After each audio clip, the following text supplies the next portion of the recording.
Dear students, आज हम बात करेंगे lost spring by Anees young.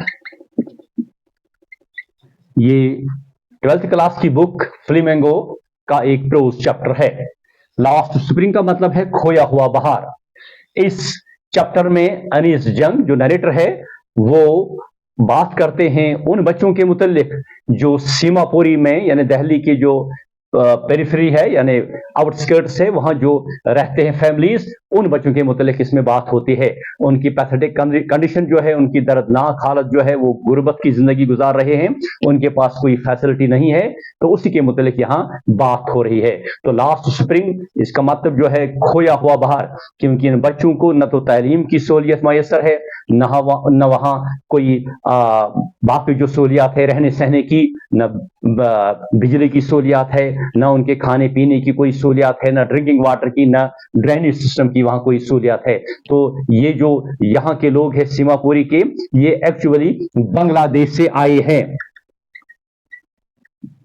इन 1971। जब वहां तूफान आए, उनके घर उजड़ गए, उनकी जो जमीन जायदाद थी वो खत्म हो गई, वो बर्बाद हो गई, वहां से कुछ फसल नहीं निकल रहा था, तो वो फिर दिल्ली में आ गई और सीमापुरी में वो आबाद हो गई। सीमापुरी उन दिनों वैराना था, आज भी वैराना है, लेकिन आज ये लोग वहां बस रहे हैं, लेकिन उनके पास कोई सहूलियात नहीं है।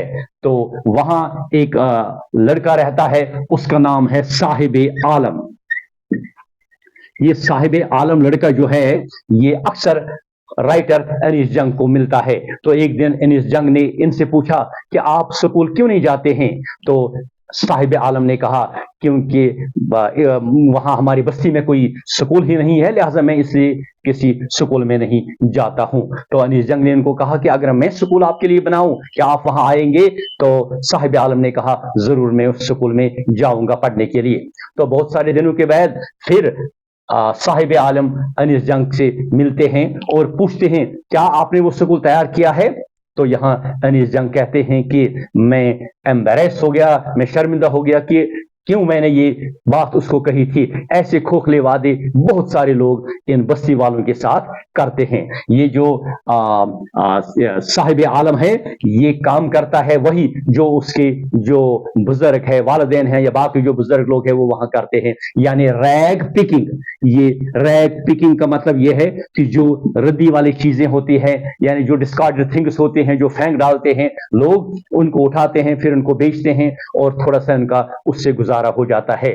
तो बुजुर्ग लोग जब यही करते हैं तो बच्चे भी यही काम करते हैं, तो साहिब आलम भी यही काम करता है। लेकिन अब इसने इस काम के बदले और एक काम अपने हाथ में लिया है, वो एक मिल्क बूथ पे जाता है। मिल्क बूथ पे उसको नौकरी मिलती है और वहां उसको कुछ तनख्वाह होती है, तो उसके हाथ में एक स्टील का कैन होता है जिसमें वो दूध लेके जाता है। लेकिन इससे पहले जो आजादी, जो फ्रीडम वो एंजॉय करता था, वो प्लास्टिक बैग अपने कंधे पे उठा के, आज वो आजाद नहीं है। आज वो बिल्कुल किसी के मातहत या किसी के सबॉर्डिनेशन में वो काम कर रहा है। तो बहरहाल इसी तरह से और एक लड़का है जिसका नाम है मुकेश।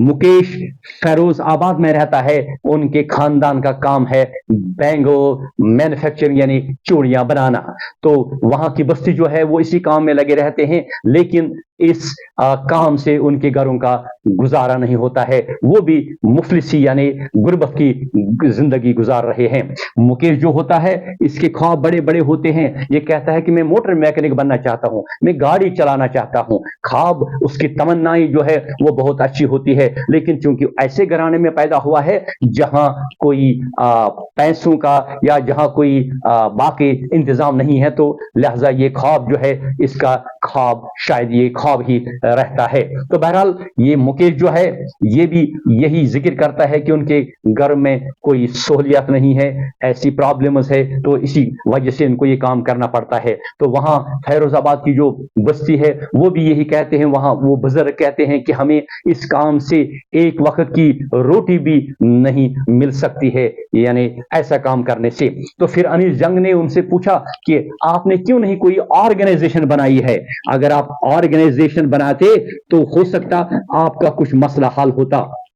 لیکن انہوں نے کہا کہ ہم ایسا نہیں کر سکتے ہیں کیونکہ ہمارے پیچھے پر پھر پڑ جاتے ہیں پولیس بھی، بیوروکریٹس بھی، پولیٹیشنز بھی، اور سماج کے کچھ طبقے بھی ہمارے اوپر پڑ جاتے ہیں۔ تو انہوں نے جیسے اکٹھے کام کیا ہے تاکہ یہ بوجھ جو ہمارے کندھوں کے اوپر ہے یہ وہ وہی رکھ کے یا ڈالنا چاہتے ہیں، وہ اس کو کنٹینیو کرنا چاہتے ہیں۔ تو اس سلسلے میں وہ کیا کرتے ہیں، وہ اسی کام میں لگے رہتے ہیں۔ تو نتیجہ یہ ہے کہ جو بزرگ لوگ ہوتے ہیں ان کی بینائی ان کی جوانی میں ہی چلی جاتی ہے، لیکن اس کے بغیر وہ کیا کچھ کر سکتے ہیں۔ ایک بزرگ کہتا ہے کہ مشکل سے اس نے کچھ مکان چھوٹا سا مکان بنایا ہے، اس کی تعمیر کی ہے، یا اس نے بچے تھوڑی تعلیم ان کو پڑھائی ہے، سکول بھیجے ہیں، یہ وہ مشکل سے کر سکا ہے۔ لیکن ان کی جو عورتیں ہیں وہ بھی اسی حالت میں ہیں، غربت کی زندگیاں گزار رہے ہیں، یعنی ان کا جو بچپن ہے جو وہاں کے بچوں کا وہ ضائع ہو جاتا ہے، اور بزرگ لوگ جو ہے وہ بھی اپنی زندگی کٹھن کی زندگی گزار رہے ہیں۔